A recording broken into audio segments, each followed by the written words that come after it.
बात नहीं। 10th class एक आधा बच्चे इधर बैठ जाओ यार, मेरा मुंह उधर कोई हो जाता बार बार। एक आधा इधर आ जाओ, यहीं पे आधा घंटे की तो बात है।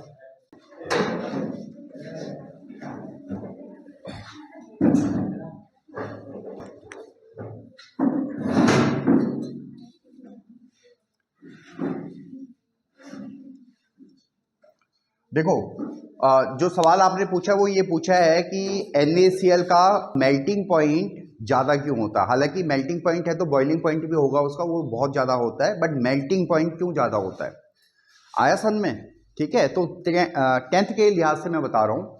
NaCl वैसे फेज सेंटर्ड क्यूबिक होता है, ये मैंने आपको ये पहले बता रखी है, ये फॉर्मूला यूनिट है। मतलब यहां पे Na होगा, यहां पे Cl होगा, फिर कहीं पे Na होगा, फिर Cl होगा, ऐसे।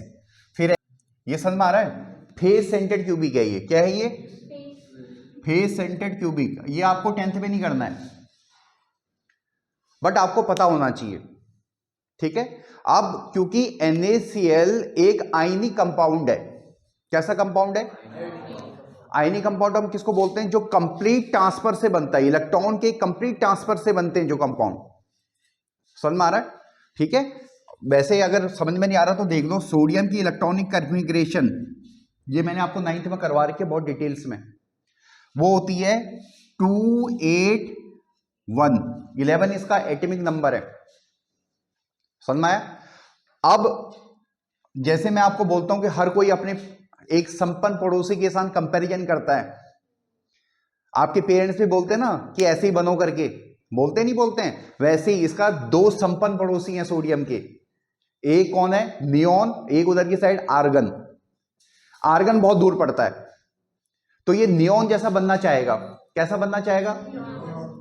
और नियोन जो होता है, नियोन की कॉन्फ़िगरेशन होती है 28। हर कोई दुनिया में संतुष्ट होना चाहता है।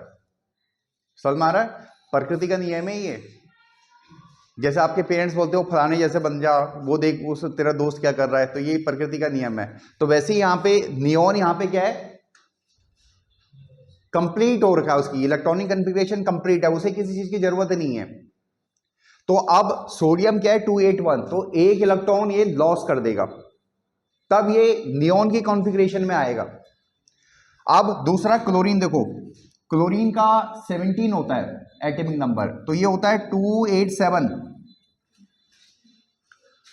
इसका जो पड़ोसी है वो कौन है? आर्गन, 288। तो ये कैसा बनना चाहेगा? आर्गन जैसा। कैसा बनेगा ये आर्गन जैसा? एक इलेक्ट्रॉन लेके। ठीक है, हिसाब हमेशा बराबर का होना चाहिए। जैसे पढ़ाने वाला भी पढ़ा लिखा होना चाहिए और जिन्हें पढ़ा रहे हैं वो भी पढ़ना चाहते हो, ऐसी फीलिंग, ऐसा होना चाहिए, तभी ये सक्सेसफुल हो पाता है। इसको इलेक्ट्रॉन चाहिए तो कोई इलेक्ट्रॉन देने वाला भी होना चाहिए। आया समझ में? आ रही बात समझ में? कोई अगर मान लिया यहां पे क्लोरीन को इलेक्ट्रॉन चाहिए तो कोई इलेक्ट्रॉन देगा भी, तो कौन देगा? यहां पे सोडियम देगा। सोडियम एक इलेक्ट्रॉन देते ही किस में कन्वर्ट हो जाता है? Na+ में।